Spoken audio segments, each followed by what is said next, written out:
The EU energy label is changing. The new label provides a clear indication of the energy efficiency of a product at the time of purchase, and thereby enabling energy-efficient choices easier. The current scale of the label, going from A++ to G, is being rearranged into a new simpler scale, from A, most efficient, to G, least efficient, making it easier for everyone to understand and compare products.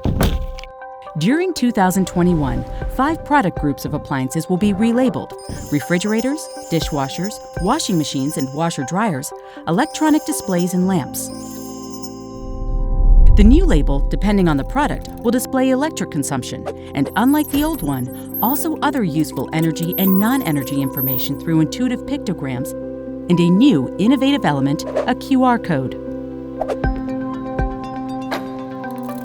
Cost saving is key to procurement personnel, and the new label allows for an easier evaluation of these costs on purchases that can be more cost-effective.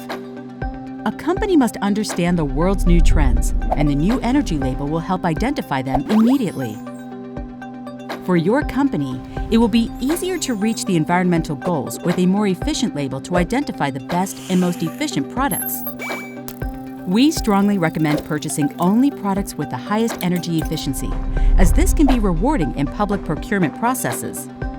Business procurement personnel can support the green switchover by complying with the new energy requirements in public procurement processes. Stay updated with the new European energy label legislation through EPREL.